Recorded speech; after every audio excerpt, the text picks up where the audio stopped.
ഹിന്ദിയിൽ പേര് എങ്ങനെ ചോദിക്കും? ക്യാ എന്ന് പറഞ്ഞാൽ എന്ത്. അപ്പം പേരെന്ത് എന്തെന്ന് എങ്ങനെ ചോദിക്കും? പേര് ക്യാ അല്ല, പാവയ്ക്ക. എടാ നാം ക്യാ ഹേ അങ്ങനെ ചോദിക്കണം. ഇരിക്കവിടെ. നീ ക്യാ ഹേ ഹിന്ദി പോയം പഠിച്ചോണ്ട് വന്നിട്ടുണ്ടോ?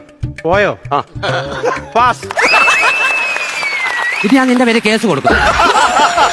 അഖിലേ, ഹിന്ദി പോയം പഠിച്ചു ഹിന്ദി പോയം എടുത്തിട്ട് ചൊല്ലാൻ. അതിന്റെ ആദ്യം ഒന്ന് പറ സാറേ. അതിന്റെ ആദ്യത്തെ ലൈൻ ഒന്ന് പറയാമോ? ആവോ മിൽക്കർ ഗായേ ഗീത് എന്നൊരു പാട്ട് പഠിച്ചിട്ടുണ്ടോ? ഉണ്ട്. ആവോ മിൽക്കർ ഗായേ ഗീത് ബെഡായേ ഗീത് ഗായേ ഗീത് ബെഡായേ ഗീത് ആവോ മിൽക്കർ ഗായേ ഗീത്. നാരായണ ജയ നാരായണ ജയ നാരായണ ജയ. എന്തിനാണെന്നറിയാമോ? നല്ലൊരു ഹിന്ദി പോയം കൊണ്ടൊന്ന് ഓട്ടം തുള്ളലാക്കിന് പോയിരിക്കും. ഇതിന്റെ ഒരു ഓട്ടം തുള്ളൽ രീതിയിലുള്ള ഒരു പാട്ട്.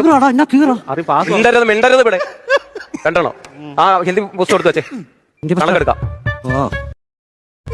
അഖിലേ, എന്നോടോ എഴുന്നേറ്റേ. ആ 4 പട്ടി ചെയ്യുന്നില്ലേ? 4യോ? ആ ഒരു 4 4 ഒരു 4 4 ആ 24 24 4 കിടന്നാലും 4 4 4.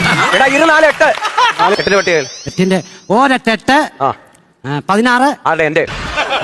എടാ ഈരട്ട് 16 ഈരട്ട് 16 മൂക്കെട്ട് മൂവെട്ട് ആ നോക്കട്ടെ. മര്യാദക്ക് 2 പേരും നാളെ പട്ടിയെ പിടിച്ചോണ്ട് വന്നേ കേട്ടോ.